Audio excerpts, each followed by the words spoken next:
Mother's Day has a way of sneaking up on you. But when it does, 1-800-Flowers makes it easy to send mom something beautiful, thoughtful, and worthy of everything she does. Right now, with double blooms from 1-800-Flowers, order 1 dozen roses and get another dozen for free. It's a bigger gesture with fresh, beautiful flowers arranged to make Mother's Day feel as special as she is. Make Mother's Day feel bigger with double blooms at 1-800-Flowers.com/podcast. That's 1-800-Flowers.com/podcast. Hey there, it's Wayfair here, where delivery and setup are as easy as a few taps on your phone. You're relaxing in an old hammock, scrolling Wayfair's app, when you spot it, a brand new patio set. Next thing you know, Wayfair delivers it right to your patio and sets it up. Oh, you need a new grill too? All right, Wayfair's got you covered. With Wayfair's Room of Choice delivery and fast expert setup on qualifying orders, life gets a little easier. Visit wayfair.com or the Wayfair app. Wayfair, every style, every home. Welcome to the Black Tax. There's an African proverb that says, "One whose seeds have not sprouted does not give up planting." This has been a long year. When I started this podcast at the beginning of the year, I didn't know if I could keep it up. I didn't know if it was going to make a difference in anybody's life. I didn't know if people were going to tune in and listen to me. And it was an experiment to see if I could do something. It was a challenge to come up with stories and topics and how I was going to get it done and how often did I have to do it and what the rhythm was going to sound like and who was going to listen to it and were my stories engaging? Were they not engaging? Did it make sense to keep stories between 10 and 15 minutes and all the doubts that are planted in our heads of failure? Did I think it was going to fail? There was a possibility, but I kept at it. And now 55 episodes later, planning season 2, focusing on how to improve the podcast, what changes will be made in the second season of the podcast. I've learned a lot about myself. I've learned that I have a voice that people like to hear. I have strangers who send me messages about the podcast. Oh, I needed this right now. This is what I'm going through. It's been fulfilling to be able to share the 30-year career that I've had. And as I am now embarking on this full-time creative career, how it has also changed. How I have written a children's series. How I have worked on a music project. How I am focusing on the research for my first documentary series. All the things that bring information and creativity and joy together. This podcast has become a source of inspiration. It also is a moment in time that reminds me of my struggles, reminds me of how I got here, reminds me of the good, the bad, and the indifference.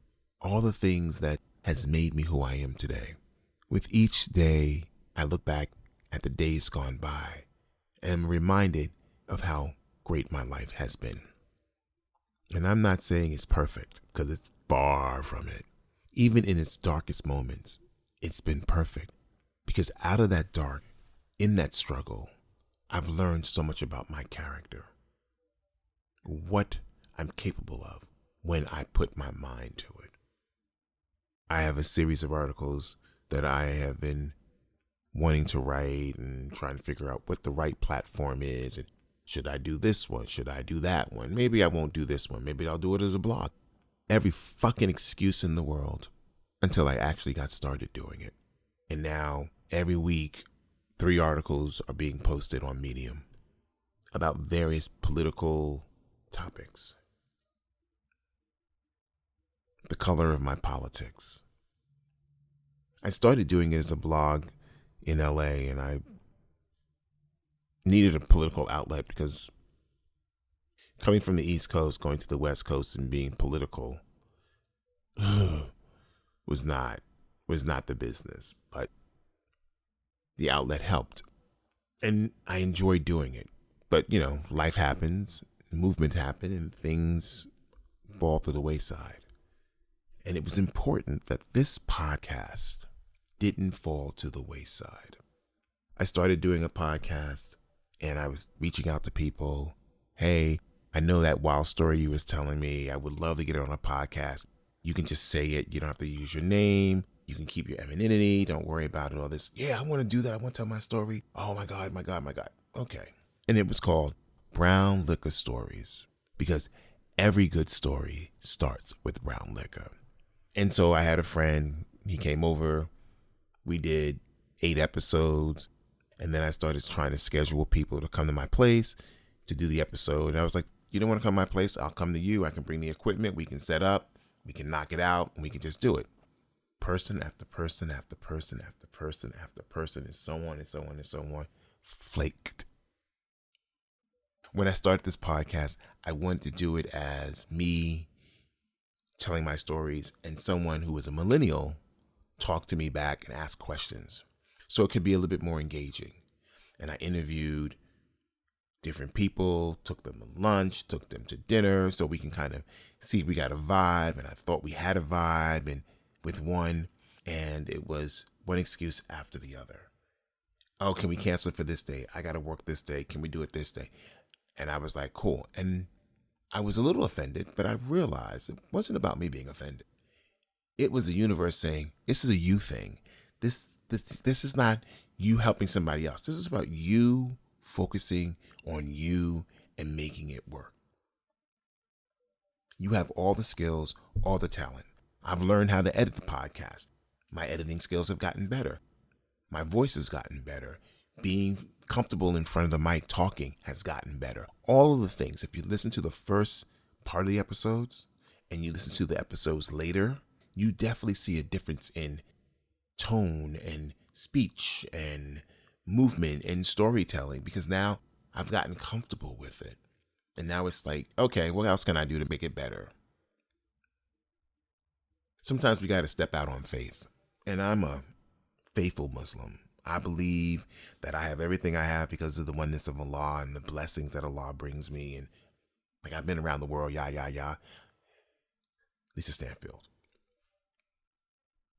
But also, it has opened up a floodgate of my need to be creative, my need to want to write, my need to be a storyteller.